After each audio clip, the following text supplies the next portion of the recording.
No te cases con ella. Te engaña, me susurró mi mejor amigo minutos antes de mi boda. Las palabras de Guillermo golpearon mi estómago como un puñetazo invisible.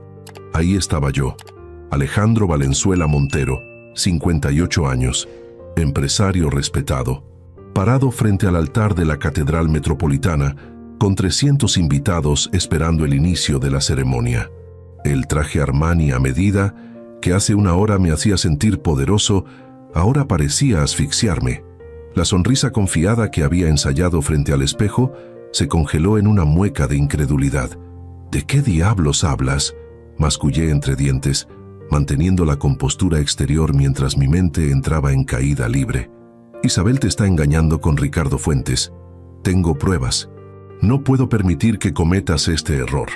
Ricardo Fuentes, mi socio comercial de los últimos 5 años, el hombre que había invitado a sentarse en la primera fila de mi boda.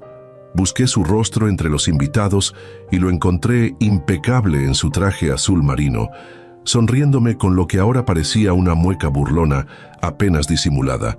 Respiré profundo, como había aprendido a hacer durante 4 décadas de negociaciones de alto riesgo. La ceremonia comienza en 10 minutos. Necesito ver esas pruebas ahora. Guillermo asintió y me guió discretamente hacia la sacristía. Mientras caminábamos entre columnas centenarias, sentía el peso de miradas curiosas. El novio y su padrino abandonando sus posiciones momentos antes del inicio. Ya podía imaginar los murmullos. No dije nada. No reaccioné visiblemente. Décadas construyendo una reputación de hombre imperturbable me habían preparado precisamente para momentos como este. O eso creía. Mi nombre completo es Alejandro Enrique Valenzuela Montero, aunque en los círculos empresariales de México todos me conocen simplemente como Don Alejandro. Nací en Guadalajara en una familia de clase media.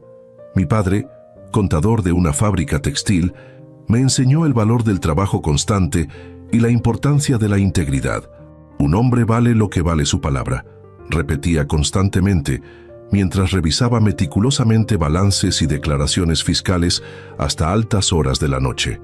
A los 18 años me mudé a Ciudad de México con una beca para estudiar ingeniería en sistemas en el Tecnológico de Monterrey, Campus Ciudad de México. Trabajaba por las noches como mesero para cubrir gastos adicionales. Mientras mis compañeros disfrutaban de la vida universitaria, yo dividía mi tiempo entre aulas, biblioteca y restaurante, acumulando conocimientos y contactos que más tarde resultarían invaluables. Mi primer negocio lo inicié a los 25 años.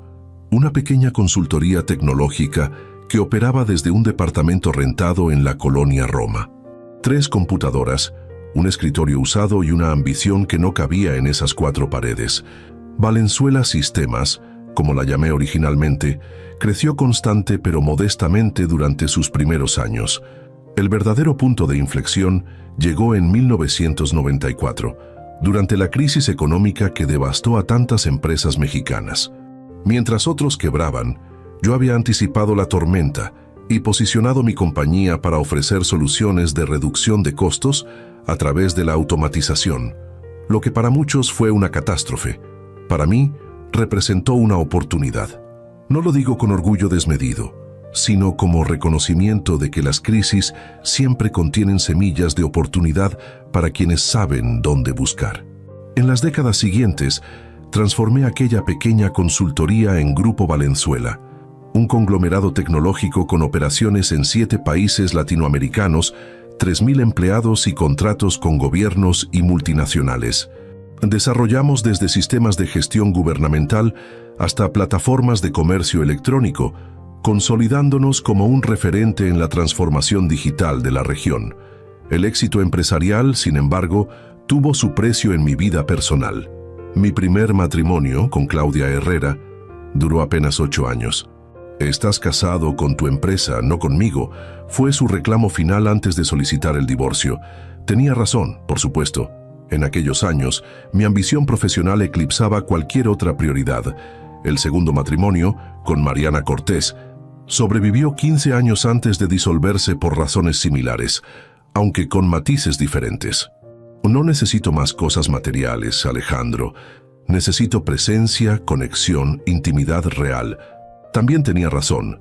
Para entonces, había perfeccionado el arte de compensar mi ausencia emocional con generosidad material. Casas, joyas, viajes. Pensaba que bastaban para mantener un matrimonio a flote mientras yo seguía expandiendo el imperio. Mis 2 hijos, producto de estos matrimonios, crecieron prácticamente sin mi presencia cotidiana, enviados a los mejores internados internacionales, luego a universidades prestigiosas en Estados Unidos y Europa. Proveía generosamente, supervisaba sus carreras académicas a distancia, pero nunca estuve realmente presente. Ernesto, el mayor, siguió mis pasos y ahora dirige la división internacional del grupo. Fernando, el menor, eligió un camino completamente diferente como artista visual en Barcelona, manteniéndonos en una relación cordial pero distante. A los 55 años, me encontré en la cúspide profesional y en el vacío personal.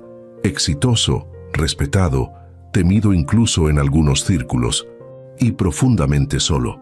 Las noches en mi penthouse de Polanco se volvieron cada vez más largas, el silencio más pesado. El imperio que había construido con tanto esfuerzo parecía hueco sin alguien con quien compartirlo. Fue entonces cuando conocí a Isabel Montalbán. Ocurrió durante la gala anual de la Fundación Mexicana para la Innovación Tecnológica que yo presidía. Isabel, 20 años menor que yo, representaba a una ONG dedicada a reducir la brecha digital en comunidades rurales. Su presentación fue apasionada, articulada, llena de datos precisos y propuestas concretas. Pero fue su pregunta durante el panel lo que captó mi atención completa. Don Alejandro, con todo respeto, su fundación invierte millones en incubadoras tecnológicas urbanas mientras ignora el potencial de innovación en comunidades indígenas que tienen perspectivas únicas para resolver problemas ambientales y sociales. ¿No es eso miopía estratégica disfrazada de filantropía? El auditorio enmudeció. Nadie cuestionaba así a Alejandro Valenzuela, menos públicamente. Sonreí genuinamente intrigado. Una observación provocadora, señorita. Montalbán, Isabel Montalbán. Señorita Montalbán, me encantaría discutir su perspectiva más ampliamente.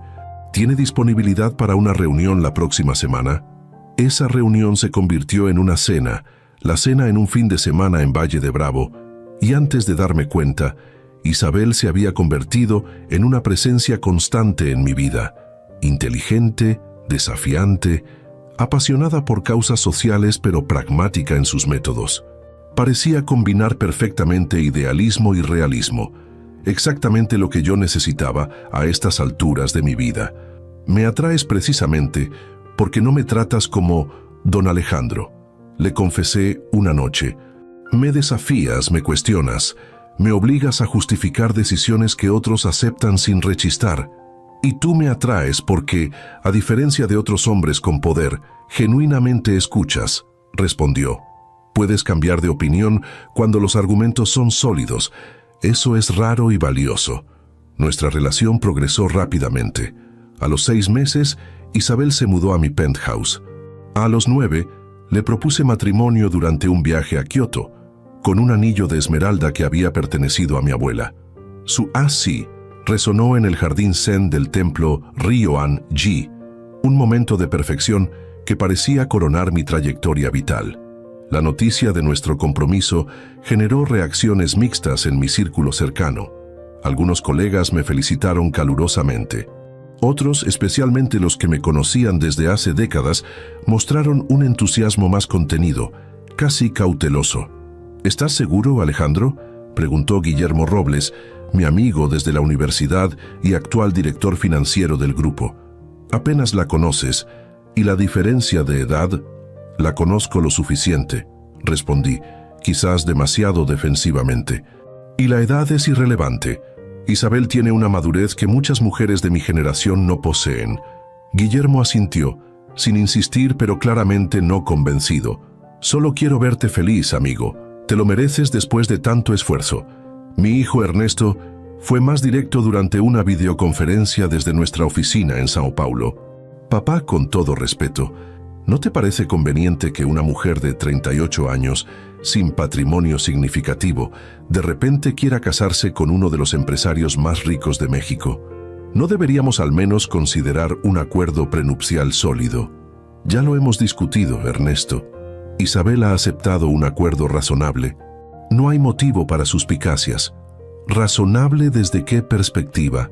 Porque según los borradores que he visto, ella podría reclamar hasta el 20% de tus activos personales después de apenas 2 años de matrimonio. Eso no es razonable, ¿eh? Es absurdo. La conversación degeneró en una discusión tensa que terminó con Ernesto advirtiendo: no dejaré que esta mujer desestabilice todo lo que hemos construido.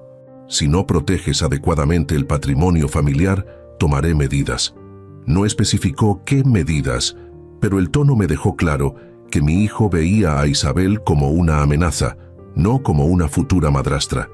Esta tensión se intensificó cuando anuncié mi intención de nombrarla directora de nuestra recién creada Fundación para la Inclusión Digital, con un presupuesto anual considerable. ¿Le estás entregando control sobre 50 millones de pesos anuales a tu novia?, cuestionó Fernando durante una de sus raras visitas desde Barcelona. Papá, siempre has predicado separación entre negocios y sentimientos. ¿Qué pasó con ese principio? Isabel está excepcionalmente calificada para ese puesto, respondí. Su trayectoria en ONGs tecnológicas habla por sí misma. Su trayectoria de 4 años en pequeñas organizaciones, manejando presupuestos mínimos, replicó. Hay candidatos mucho más calificados, y lo sabes. Estas confrontaciones me irritaban profundamente. Sentía que mis hijos, que nunca habían mostrado interés real en mi felicidad personal, ahora se entrometían precisamente cuando finalmente había encontrado a alguien que me complementaba, alguien que me veía como hombre, no solo como proveedor o figura de autoridad. Isabel, por su parte, manejaba estas tensiones con una gracia admirable. Es natural que te protejan, comentaba. Demuestra que te quieren a su manera. Con el tiempo me aceptarán cuando vean lo feliz que te hago. Los preparativos de la boda avanzaron rápidamente. Isabel mostró un gusto exquisito pero sobrio, evitando extravagancias innecesarias a pesar de mi ofrecimiento de un presupuesto ilimitado. No necesitamos ostentación, amor, solo una celebración elegante que refleje la seriedad de nuestro compromiso. Esta mesura me impresionó favorablemente. A diferencia de mis exesposas, que habían aprovechado cada oportunidad para despliegues de opulencia, Isabel parecía genuinamente desinteresada en los aspectos materiales de nuestra unión. La ceremonia se programó en la Catedral Metropolitana, seguida de una recepción para 300 invitados en el Palacio de Bellas Artes. Figuras del empresariado nacional e internacional, políticos de primer nivel, celebridades culturales. La lista de invitados reflejaba la posición que había alcanzado en la sociedad mexicana. El único punto de fricción durante los preparativos surgió cuando Isabel sugirió incluir a Ricardo Fuentes y su esposa entre los invitados VIP. Ricardo, propietario de Fuentes Tecnologías, se había convertido en socio estratégico del Grupo Valenzuela hace 5 años, cuando adquirimos el 30% de su empresa emergente especializada en inteligencia artificial. ¿Seguro que quieres a Fuentes en nuestra boda?, pregunté, recordando ciertas tensiones recientes en nuestra relación comercial. Últimamente ha estado difícil en las negociaciones para renovar nuestro acuerdo de exclusividad. Precisamente por eso, respondió Isabel. Una invitación personal podría suavizar las cosas. Además, lo considero un amigo. Nos conocimos en varias conferencias tecnológicas antes de que tú y yo nos encontráramos. Este pequeño detalle, que Isabel y Ricardo se conocieran previamente, me sorprendió ligeramente, pero no le di mayor importancia. En un sector tan especializado como el nuestro, era natural que los profesionales se cruzaran en diversos eventos. Las semanas previas a la boda fueron un torbellino de actividad. Mientras supervisaba personalmente una adquisición importante en Colombia, Isabel coordinaba los últimos detalles del evento con eficiencia admirable. Nuestras comunicaciones se limitaron a videollamadas breves y mensajes de texto, una dinámica que ya anticipaba ¿Cómo sería nuestro matrimonio dadas mis frecuentes ausencias por compromisos empresariales? Finalmente, llegó el gran día. Me preparé con la meticulosidad que aplicaba a las reuniones de directorio. Traje Armani negro, camisa blanca con gemelos de oro blanco y esmeraldas, haciendo juego con su anillo. Zapatos italianos artesanales. A mis 58 años, mantenía una figura esbelta gracias a disciplina alimentaria y sesiones diarias de entrenamiento personal. Las canas en mis sienes y barba, perfectamente recortadas, añadían lo que Isabel llamaba un aura de distinción serena. Llegué a la catedral con una hora de anticipación, acompañado por Guillermo, mi padrino y amigo de toda la vida. Mientras saludaba a los primeros invitados, notaba cierta tensión en su comportamiento. Distraído, verificando constantemente su teléfono, evitando mi mirada. ¿Todo bien, Guillermo?, pregunté finalmente, cuando nos quedamos momentáneamente solos en una de las capillas laterales. Sí, solo algunos pendientes de último minuto, respondió evasivamente. No insistí. Conocía a mi amigo lo suficiente para saber que, si algo importante ocurría, eventualmente me lo comunicaría. Los invitados fueron llegando gradualmente.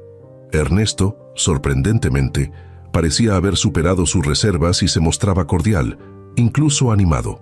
Fernando, fiel a su estilo, llegó justo a tiempo, acompañado por su novio Mark, con quien mantenía una relación estable desde hace años.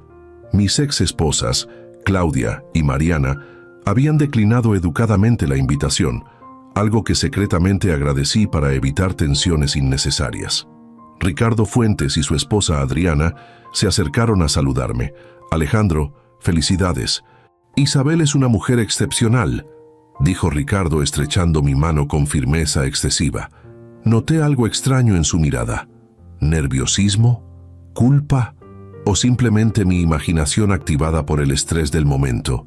A 5 minutos del inicio programado de la ceremonia, con los invitados ya ubicados y el cuarteto de cuerdas interpretando suavemente a Bach, Guillermo me tomó del brazo y me llevó a un lado.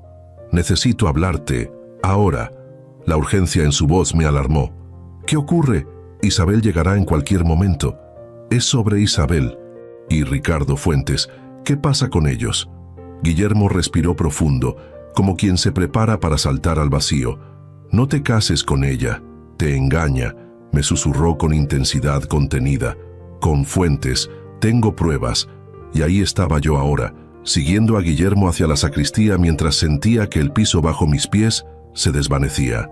30 años construyendo un imperio tecnológico, enfrentando crisis económicas, competidores despiadados, reguladores hostiles. Y nunca había sentido esta particular sensación de vértigo emocional. En la privacidad de la sacristía, Guillermo sacó su tablet y me mostró lo que había descubierto. Capturas de pantalla de conversaciones entre Isabel y Ricardo, fotografías de encuentros discretos en hoteles, transferencias financieras sospechosas, un expediente completo de traición meticulosamente documentado. ¿Desde cuándo sabes esto?, pregunté, mi voz extrañamente calma mientras mi mundo interior se desmoronaba. Tenía sospechas desde hace semanas. La investigación concluyente llegó anoche. No podía permitir que te casaras sin saber la verdad. Revisé las evidencias con la misma precisión analítica que aplicaba a los informes financieros trimestrales. Incontestables. Damning, como dirían los americanos. No había margen de error o interpretación. Ricardo e Isabel no se conocieron en conferencias, como ella te dijo, explicó Guillermo. Mantienen una relación desde hace 3 años. Él financió inicialmente la ONG donde ella trabajaba. Todo indica que planearon esto desde el principio. Acercarse a ti, ganarse tu confianza, posicionarla estratégicamente en la fundación. ¿Con qué objetivo final? Basado en comunicaciones recientes, parece que pretendían tomar control de tus activos personales a través del matrimonio, mientras simultáneamente Ricardo adquiría gradualmente mayor participación en el grupo utilizando información privilegiada. Una pinza perfecta. Ella desde adentro de tu vida personal, él desde el ámbito corporativo. El sacerdote asomó discretamente, indicando que la novia había llegado y todos esperaban para comenzar. Le hice un gesto para que nos diera unos minutos más. La frialdad analítica que inicialmente me había sostenido comenzaba a resquebrajarse, dando paso a una furia controlada pero intensa. No era solo la traición romántica lo que me quemaba por dentro. Era la manipulación calculada, la paciencia depredadora, la absoluta falta de escrúpulos. Habían identificado mi vulnerabilidad, la soledad de un hombre exitoso entrando en la tercera edad, y la habían explotado con precisión quirúrgica. ¿Quién más sabe esto?, pregunté.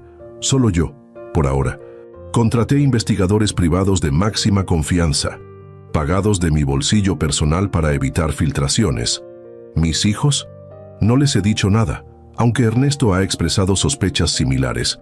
Quería confirmarlo todo antes de crear una crisis familiar innecesaria. Respiré profundamente, sintiendo cómo décadas de control emocional y disciplina mental acudían en mi auxilio. Esta sería quizás la negociación más importante de mi vida, y debía enfrentarla con la misma sangre fría que me había llevado a la cima. «Entiendo», dije finalmente. «Gracias, Guillermo. Siempre has sido más que mi director financiero. Eres verdaderamente mi amigo». «¿Qué piensas hacer?», preguntó visiblemente preocupado por mi calma exterior. Una sonrisa tenue, casi imperceptible, se dibujó en mi rostro. No era una sonrisa de felicidad, sino la expresión de quien finalmente comprende todas las piezas de un rompecabezas complejo. «Lo que siempre hago cuando descubro que alguien intenta estafarme», respondí. «Dejarles creer que tienen el control hasta el momento exacto en que les demuestro lo contrario». Me acomodé la corbata, ajusté los gemelos de esmeralda que ahora parecían símbolos irónicos de una farsa y me dirigí hacia el altar. Mi mente ya elaboraba, con la precisión algorítmica que había perfeccionado en los negocios, exactamente cómo transformaría esta humillación potencial en una lección que Isabel Montalbán y Ricardo Fuentes jamás olvidarían. «Caminemos», le dije a Guillermo. «Tenemos una ceremonia que comenzar». Mientras avanzaba por el pasillo central de la catedral, con 300 pares de ojos siguiendo cada paso, una extraña calma me invadió. La calma del estratega que, incluso en la crisis más profunda, ve una oportunidad de victorias inesperadas. El órgano de la catedral comenzó a tocar la marcha nupcial.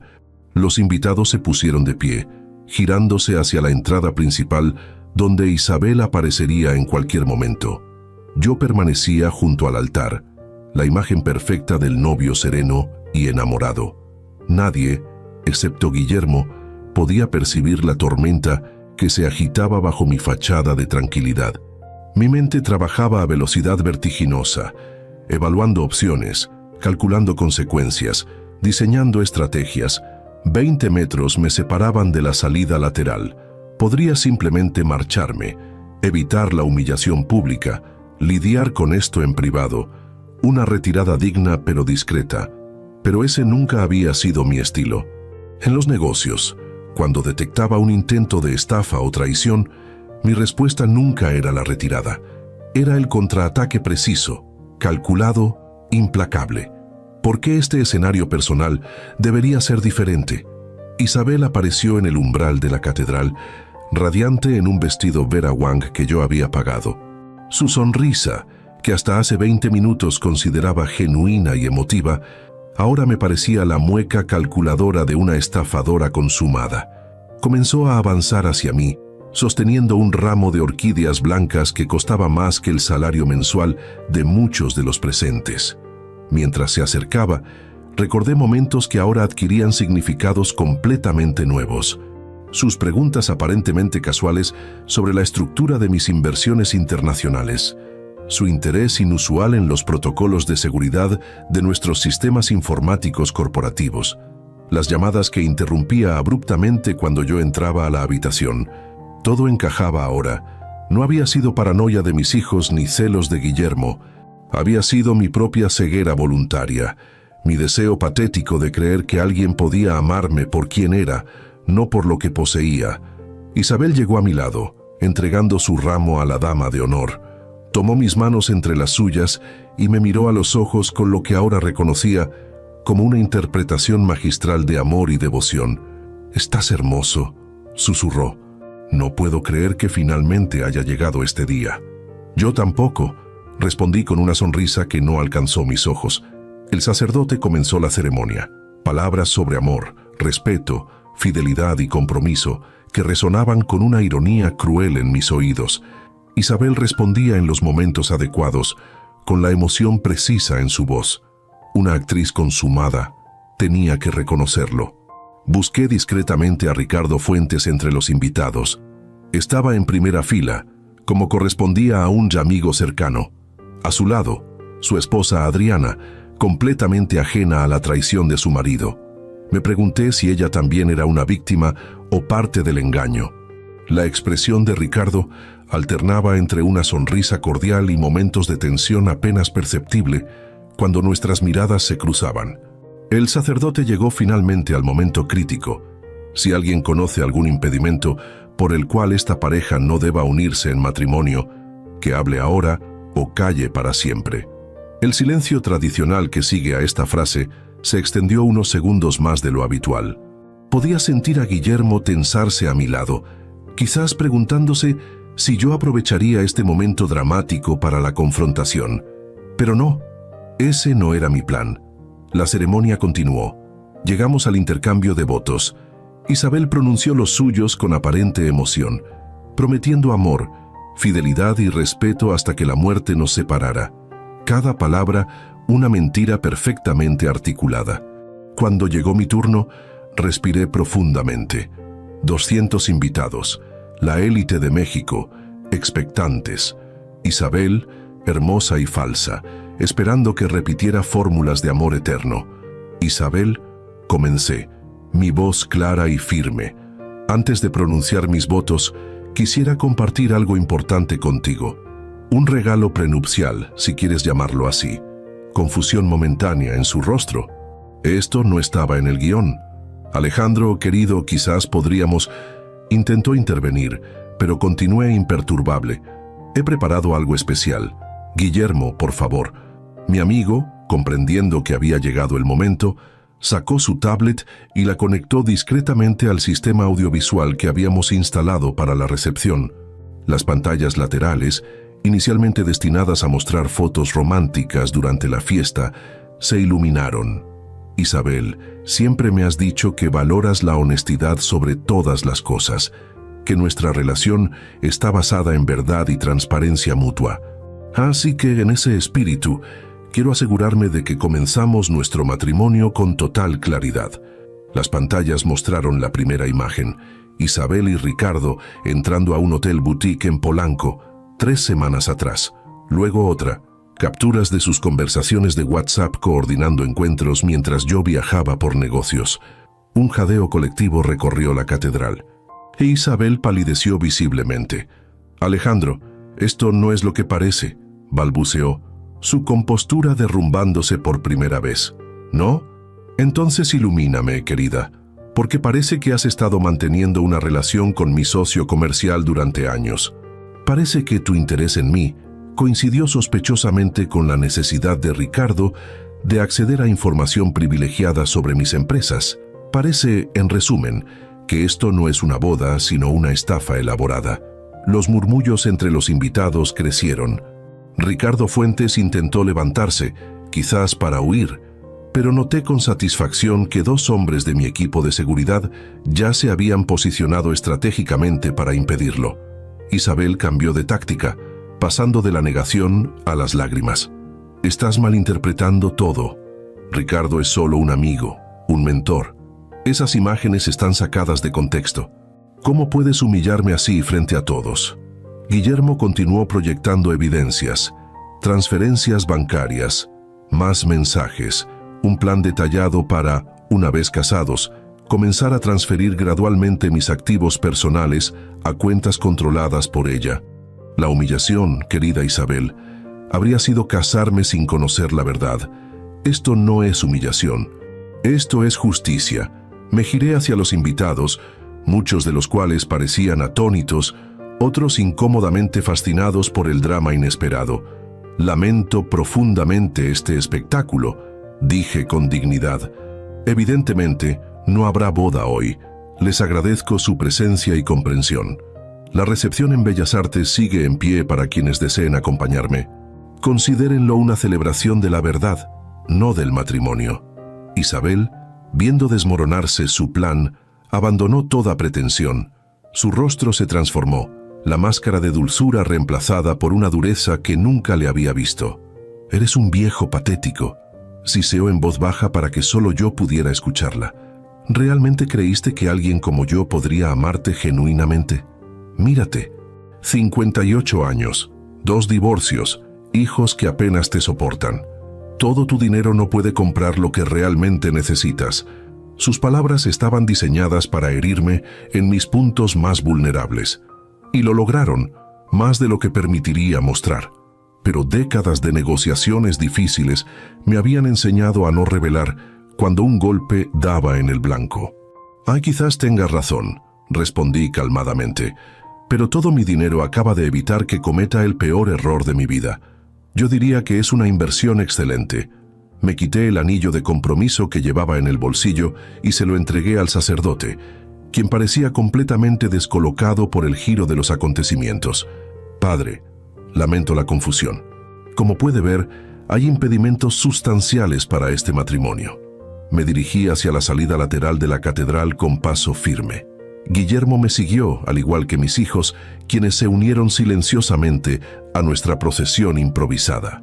Pude escuchar a Isabel gritando algo sobre demandarme, sobre destruir mi reputación, pero sus amenazas se perdían en el caos que había quedado atrás. En la calle, mi chofer ya esperaba con la puerta del Bentley abierta, como si hubiera anticipado este desenlace. Quizás el único sorprendido realmente había sido yo. «¿A dónde, señor?», preguntó profesionalmente, sin mostrar curiosidad por la situación irregular. Miré a mi pequeño grupo: Guillermo, Ernesto, Fernando y su pareja Marc, las únicas personas que realmente importaban en ese momento. «A Bellas Artes», respondí. «Tenemos una recepción que atender». «¿Estás seguro, papá?», preguntó Ernesto, claramente preocupado por mi estado emocional. «Completamente. No permitiré que esa mujer me robe también la celebración que he pagado. Además, tenemos mucho que discutir sobre el futuro de Ricardo Fuentes en nuestro grupo empresarial». El trayecto fue silencioso inicialmente, cada uno procesando lo ocurrido desde su perspectiva. Finalmente, Fernando rompió el silencio. Siempre sospeché de ella, aunque por razones diferentes. Había algo estudiado en su autenticidad, como si hubiera investigado exactamente qué tipo de mujer te resultaría irresistible y hubiera moldeado su personalidad para encajar perfectamente. «Lo que no entiendo», intervino Ernesto, «es cómo no lo detectaste, papá.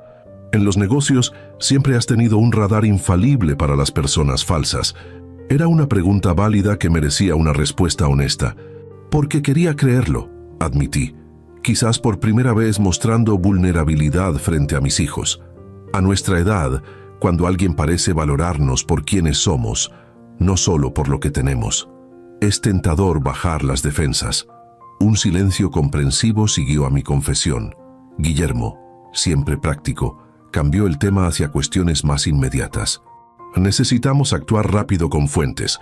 Si ha tenido acceso a información privilegiada a través de Isabel, podría causar daños significativos». «Ya está en marcha», respondí. Activé el protocolo de seguridad Águila Roja mientras salíamos de la catedral. Para este momento, sus accesos a todos nuestros sistemas han sido revocados, sus cuentas corporativas congeladas, y nuestro equipo legal está preparando acciones por violación de confidencialidad. «¿Cuándo?», comenzó Ernesto, sorprendido por mi previsión. «¿Cuándo planifiqué esto?». En los 10 minutos que estuve en la sacristía con Guillermo. «Siempre hay que tener planes de contingencia, hijo. Eso me enseñó la crisis del 94. Llegamos a Bellas Artes. Aproximadamente la mitad de los invitados había decidido continuar con la celebración, movidos por curiosidad, lealtad o simplemente el deseo de presenciar más drama de primera mano. Entré al salón principal con la cabeza alta. Los murmullos cesaron momentáneamente, todas las miradas dirigidas hacia mí. Caminé directamente hacia el centro del salón y tomé una copa de champán de un mesero que pasaba. Agradezco a todos los que han decidido acompañarme en este giro inesperado de acontecimientos. Comencé, mi voz proyectándose con la misma autoridad que usaba en juntas directivas. Como empresario, siempre he sostenido que los errores no definen a una persona. Lo que define es cómo respondemos a ellos. Tomé un sorbo de champán, permitiendo que mis palabras se asentaran. Hoy cometí el error de casi casarme con alguien que tenía motivos ocultos, pero también tuve la fortuna de contar con personas leales que me impidieron completar ese error. Esta copa es por ellos, por la lealtad verdadera, un bien mucho más escaso y valioso que cualquier activo financiero. Levanté mi copa hacia Guillermo y mis hijos. Los invitados, captando el momento, aplaudieron y levantaron sus copas también. La tensión comenzó a disiparse, la narrativa transformándose gradualmente de humillación a triunfo sobre la adversidad. La recepción continuó, reconvertida en algo completamente diferente a lo planeado, pero sorprendentemente significativo. Socios comerciales me expresaron su apoyo. Amigos de décadas compartieron anécdotas de sus propios errores y recuperaciones. Incluso algunos competidores se acercaron con un nuevo respeto en sus ojos, impresionados por cómo había manejado la situación. Durante un momento tranquilo, Ernesto se acercó con 2 whiskies añejos.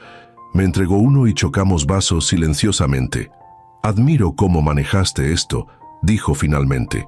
«Muchos hombres habrían huido o explotado violentamente. Tú lo convertiste en una demostración de dignidad. Años de práctica, hijo.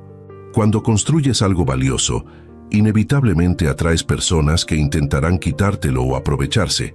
La clave es reconocerlas a tiempo y cuando falles en eso, recuperarte con inteligencia». «Creo que nunca te había visto realmente como un hombre», reflexionó Ernesto. «Siempre fuiste papá o don Alejandro, casi una fuerza abstracta más que una persona con vulnerabilidades y fortalezas». Sus palabras me sorprendieron. Era quizás la conversación más personal que habíamos tenido en años.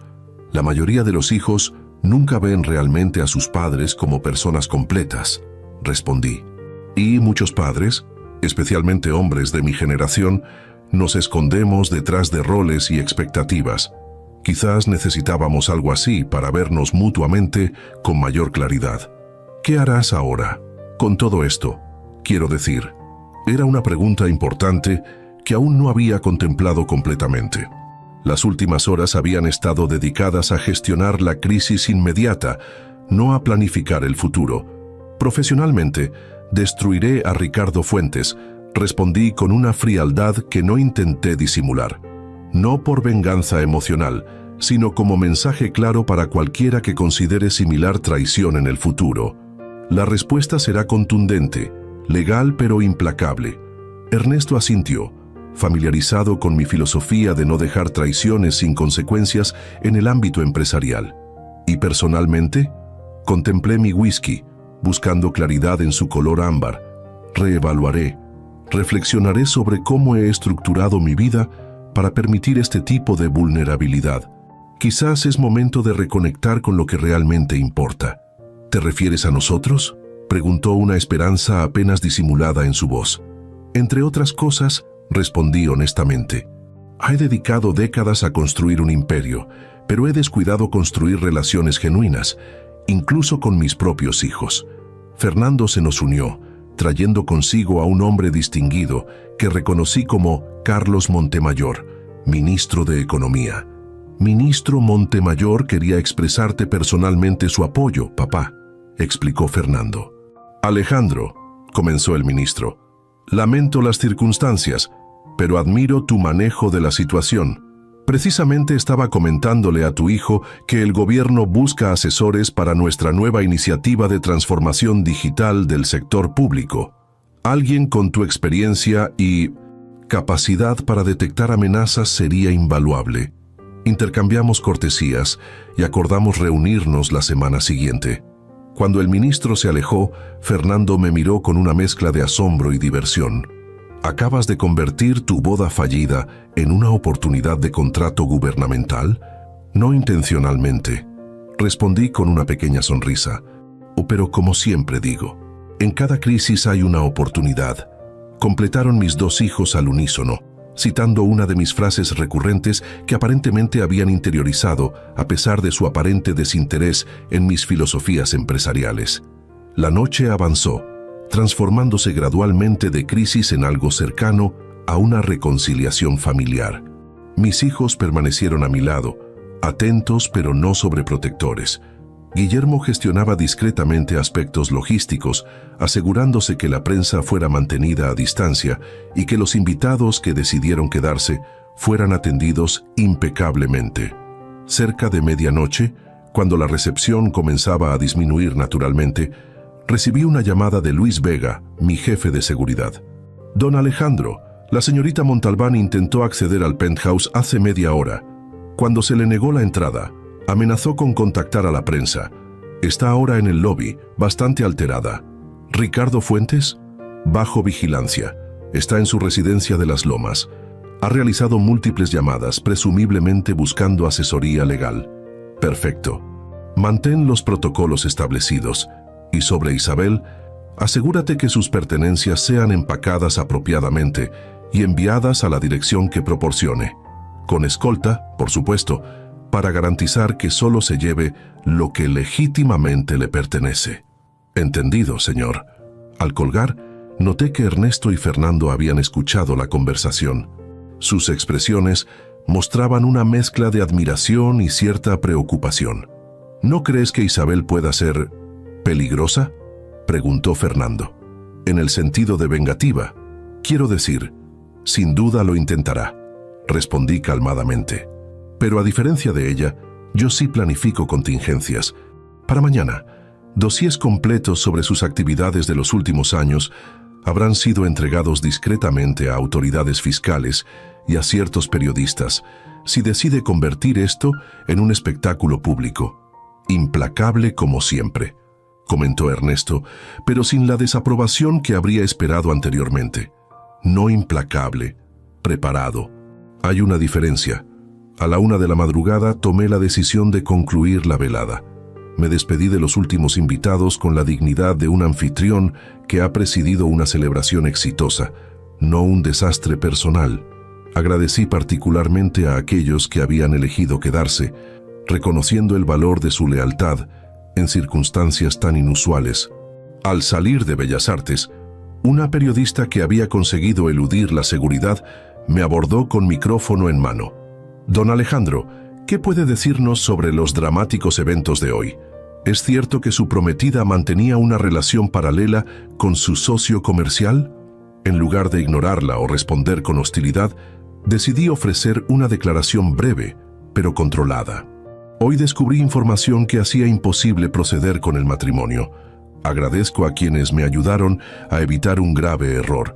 En cuanto a detalles específicos, son asuntos privados que prefiero mantener así. Lo único que puedo añadir es que tanto en negocios como en la vida personal, la confianza y la integridad son fundamentales para mí». La reportera intentó seguir con más preguntas, pero mi equipo de seguridad ya nos escoltaba hacia los vehículos. «¿A dónde desea ir, señor?», preguntó mi chofer. «¿Al penthouse?». Consideré brevemente mis opciones. El penthouse en Polanco, donde Isabel y yo habíamos convivido los últimos meses, estaba lleno de recuerdos ahora contaminados. Necesitaba espacio neutral para procesar lo ocurrido. «A la casa de Valle de Bravo», decidí. «¿Quieren acompañarme?», pregunté a mis hijos, una invitación que no había extendido en años. Intercambiaron miradas sorprendidas antes de asentir. «Mark y yo habíamos planeado quedarnos una semana en México», explicó Fernando. «Valle suena perfecto. Tengo que reorganizar algunas reuniones», añadió Ernesto, «pero puedo unirme mañana por la tarde». Guillermo declinó educadamente, citando responsabilidades familiares y la necesidad de gestionar el inevitable caos corporativo que seguiría cuando la noticia sobre Ricardo Fuentes se difundiera. «Mantente en contacto», le dije, estrechando su mano con sincera gratitud. «Te debo más de lo que puedo expresar». «No me debes nada», respondió. «Para eso están los amigos. Los verdaderos, quiero decir». Asentí, reconociendo la distinción crucial que este día había iluminado tan claramente. entre relaciones genuinas basadas en lealtad y respeto mutuo y las falsificaciones calculadas diseñadas para explotar vulnerabilidades. Mientras el Bentley nos llevaba hacia la carretera que conecta Ciudad de México con Valle de Bravo, observé a mis hijos. Ernesto trabajaba discretamente en su tablet, probablemente reorganizando su agenda como había mencionado. Fernando conversaba suavemente con Mark, sus cabezas inclinadas en esa intimidad cómoda de parejas establecidas. Por primera vez en mucho tiempo, sentí algo parecido a la paz. No felicidad, ciertamente. La herida era demasiado reciente, la humillación demasiado vívida. Pero había una claridad renovada, una reconexión con lo auténtico que casi había perdido en mi búsqueda de compañía. La verdad, aunque dolorosa, siempre es preferible a la ilusión más reconfortante, murmuró mi padre décadas atrás, cuando mi primer negocio importante fracasó estrepitosamente. En aquel entonces, la frase me pareció un cliché vacío, ofrecido como consuelo inadecuado. Ahora, mientras dejábamos atrás las luces de la ciudad hacia la oscuridad reconfortante de la carretera rural, reconocí la profunda sabiduría de sus palabras. La verdad me había salvado hoy.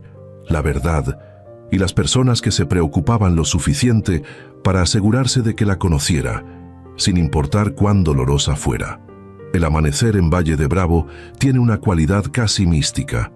La niebla se eleva lentamente del lago, las montañas emergen gradualmente de la bruma y por un breve momento todo parece suspendido entre dos mundos.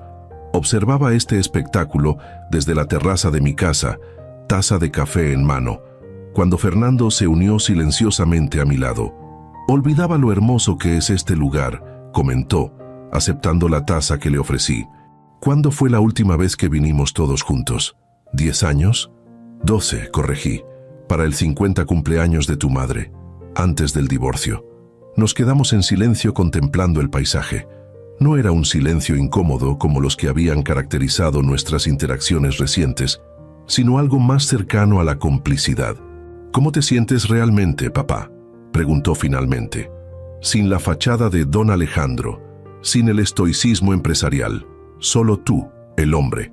La pregunta me sorprendió, no por su contenido, sino porque venía de Fernando, quien siempre había mantenido una distancia emocional considerable conmigo. Era Ernesto quien ocasionalmente intentaba conversaciones personales, aunque generalmente como preámbulo para discusiones de negocios. Honestamente, respondí tras una pausa reflexiva, siento una mezcla contradictoria.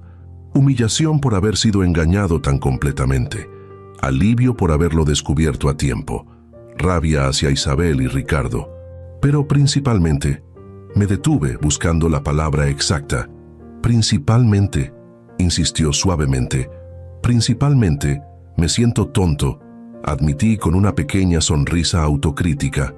El gran Alejandro Valenzuela, conocido por su intuición implacable en los negocios, completamente ciego ante una estafa romántica básica, que es casi cómico. Fernando apoyó su mano brevemente sobre mi hombro, un gesto de afecto físico tan raro entre nosotros que casi me sobresaltó. No hay nada tonto en desear ser amado auténticamente, papá. Es lo más humano que existe. Su comprensión, libre de juicio o condescendencia, me conmovió más profundamente de lo que hubiera esperado. Tu madre solía decir algo similar, recordé, ya que mi verdadera vulnerabilidad no era la ambición o el orgullo, sino la necesidad mal reconocida de validación emocional. Mamá siempre fue perceptiva, una cualidad que heredé, afortunadamente. Sonreí ante su comentario. Fernando, con su sensibilidad artística y su vida aparentemente desestructurada en Barcelona, siempre había sido un enigma para mí, tan diferente a Ernesto, quien había seguido mis pasos en el mundo corporativo con determinación similar a la mía. Sabes, continuó Fernando, siempre asumí que preferías a Ernesto porque era más como tú, el hijo que seguía tu camino, que entendía tu mundo. Nunca tuve preferidos, protesté automáticamente, no conscientemente, quizás, pero las dinámicas familiares rara vez son conscientes, papá. Se desarrollan en los espacios no examinados, en los silencios, en las expectativas no verbalizadas. Su observación era agudamente precisa, revelando una profundidad analítica que rara vez le había acreditado. ¿Por eso te distanciaste? ¿Sentías que valoraba más a tu hermano? Parcialmente, pero principalmente me distancié porque temía decepcionarte. Parecía más fácil construir una vida completamente separada, donde mis decisiones no fueran constantemente medidas contra tus expectativas. La honestidad de Fernando creaba un espacio para la mía propia. Y yo me distancié porque interpretaba tu camino diferente como rechazo a todo lo que yo representaba, confesé. Como si al elegir el arte sobre los negocios, estuvieras declarando que mi vida entera había sido un error. Nos miramos directamente, quizás verdaderamente viéndonos por primera vez en años. ¡Qué desperdicio de tiempo!, ¿no?, dijo finalmente Fernando. Todos estos años malinterpretándonos mutuamente. El tiempo nunca está completamente perdido, si eventualmente aprendemos la lección, respondí, sorprendiéndome a mí mismo con este optimismo inusual. Aunque aparentemente necesité una novia estafadora y una boda cancelada para catalizar esta conversación. Reímos juntos, un sonido que no había compartido con mi hijo menor en demasiado tiempo. Los días siguientes en Valle de Bravo adquirieron una cualidad casi terapéutica. Sin la presión de reuniones corporativas constantes o compromisos sociales, encontramos un ritmo compartido que no habíamos experimentado en años. Navegamos por el lago, caminamos por senderos boscosos, compartimos comida sin la mediación de asistentes o personal de servicio. En nuestro cuarto día en Valle, durante una cena preparada conjuntamente, otro evento sin precedentes en nuestra dinámica familiar, Ernesto planteó una propuesta inesperada. He estado pensando, papá, con todo este asunto de Fuentes e Isabel, hemos identificado vulnerabilidades significativas en nuestros protocolos de seguridad informática y en la gestión de información confidencial. Estoy de acuerdo. Ya he autorizado una auditoría completa y... Déjame terminar, interrumpió suavemente, algo que rara vez hacía. Creo que necesitamos un enfoque completamente nuevo. No solo mejoras incrementales de lo existente, y creo que Fernando podría ser la persona indicada para liderarlo. Casi me atraganté con mi vino. Fernando, en el Grupo Valenzuela. Fernando parecía igualmente sorprendido. Antes de que ambos reaccionen escépticamente, continuó Ernesto, déjenme explicar. Fernando tiene una perspectiva completamente diferente a la nuestra. Su experiencia en comunicación visual, su comprensión de factores humanos y culturales, su capacidad para pensar lateralmente, son exactamente lo que necesitamos para reimaginar nuestra aproximación a la seguridad corporativa. No sé nada de tecnología empresarial, protestó Fernando. No necesitas saberlo. Para eso tenemos cientos de ingenieros. Lo que necesitamos es alguien que pueda ver los patrones que nosotros, precisamente por estar inmersos en ellos, no podemos distinguir. La propuesta era tan inesperada como intrigante. Fernando, el hijo artista que siempre había rechazado el mundo corporativo, potencialmente incorporándose al negocio familiar, pero en sus propios términos y aportando precisamente aquello que lo hacía único. A la mañana siguiente, mientras mis hijos aún dormían, recibí una llamada de Guillermo. Isabel Montalbán ha realizado su primer movimiento, informó sin preámbulos. Contactó a Reforma, ofreciendo una entrevista exclusiva donde supuestamente revelará la verdad detrás del escándalo Valenzuela UA. Mi instinto habitual habría sido atacar preventivamente, destruir cualquier credibilidad que pudiera tener, asegurarme de que su versión nunca ganara tracción. Pero algo había cambiado en mí durante estos días en Valle de Bravo. No activemos ese protocolo todavía, decidí. Quiero intentar algo diferente. Esa misma tarde regresamos a la Ciudad de México. Según la información de nuestro equipo de seguridad, Isabel se alojaba en un hotel discreto en Coyoacán, sin notificación previa, sin seguridad personal, completamente solo. Me presenté en el lobby y solicité que le informaran de mi visita. 15 minutos después, estábamos sentados en el pequeño jardín interior del hotel, mirándonos mutuamente con una mezcla de cautela, resentimiento y algo cercano a la curiosidad. Debo admitir que esta visita es inesperada, comenzó Isabel, manteniendo una compostura admirable dadas las circunstancias. La vida parece estar llena de acontecimientos inesperados últimamente. Respondí con una leve sonrisa. Si vienes a amenazarme para que no hable con la prensa, no vengo a amenazarte, Isabel, vengo a escucharte. Su expresión reflejó genuina sorpresa. ¿Escucharme? Después de humillarme públicamente frente a la élite mexicana, después de exponerte por intentar estafarme, querrás decir, pero sí, vengo a escuchar tu versión, tu verdad, incluso si difiere radicalmente de la mía. Nuestra conversación se extendió por horas, evolucionando de la hostilidad inicial hacia un intercambio sorprendentemente honesto. Isabel reveló aspectos de su historia personal que explicaban, aunque no justificaban, sus acciones.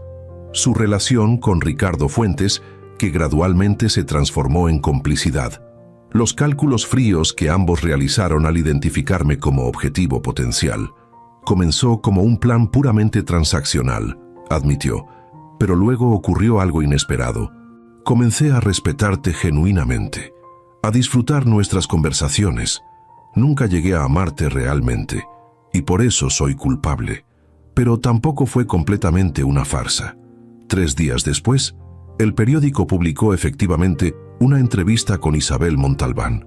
Pero en lugar del ataque vengativo que todos esperaban, ofreció una reflexión sorprendentemente matizada sobre la situación, asumiendo su parte de responsabilidad mientras contextualizaba sus acciones sin intentar justificarlas completamente. El escándalo gradualmente se disipó, como todos los escándalos eventualmente hacen en nuestra sociedad saturada de información. Ricardo Fuentes enfrentó consecuencias legales significativas, eventualmente llegando a un acuerdo extrajudicial que incluyó la venta de su participación en su propia empresa y un exilio profesional efectivo del sector tecnológico mexicano. Pero las transformaciones más significativas ocurrieron internamente.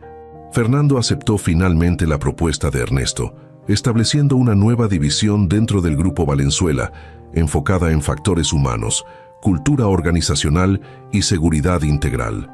Ernesto, liberado parcialmente de responsabilidades que ahora compartíamos más equitativamente, encontró espacio para desarrollar aspectos personales previamente sacrificados en el altar del éxito corporativo. En cuanto a mí, implementé cambios estructurales tanto en mi vida profesional como personal.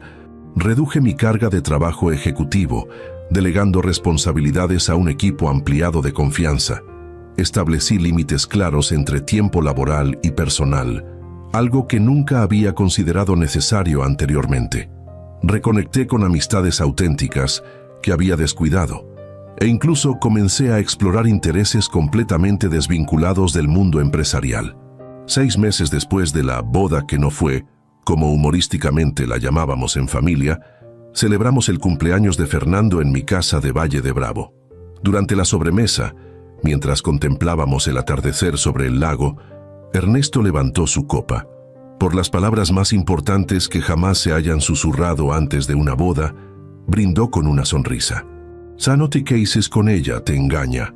Palabras que no solo evitaron un desastre personal, sino que catalizaron transformaciones que ninguno de nosotros habría anticipado. Chocamos nuestras copas, compartiendo una risa que contenía reconocimiento de cuán extraños pueden ser los caminos del crecimiento personal.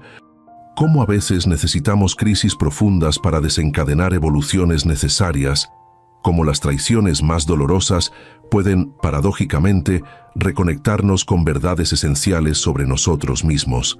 «¿Sabes, papá?», reflexionó Fernando, mientras la noche caía suavemente sobre el lago. «Siempre pensé que tu mayor talento era construir empresas. Ahora veo que tu verdadero don es la adaptabilidad, la capacidad de transformar crisis en oportunidades, no solo en los negocios, sino en la vida misma». Sus palabras tocaron algo profundo en mí. A mis 58 años, después de décadas persiguiendo un concepto unidimensional de éxito, estaba descubriendo nuevas definiciones, nuevas métricas, nuevas posibilidades. La verdadera riqueza, respondí, no es lo que acumulas, sino lo que no necesitas perder para sentirte completo. Mientras las primeras estrellas aparecían sobre Valle de Bravo, sentí una gratitud inesperada por aquellas palabras susurradas que habían cambiado el curso de mi vida. No te cases con ella, te engaña. Una advertencia dolorosa que se había transformado en el catalizador de un despertar más amplio y significativo que cualquier éxito empresarial que hubiera logrado. Gracias por acompañarme en este viaje de autodescubrimiento tardío, pero significativo.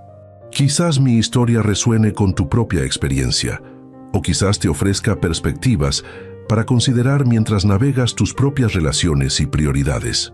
A veces, las palabras más dolorosas de escuchar son precisamente las que más necesitamos para evolucionar hacia versiones más auténticas y plenas de nosotros mismos.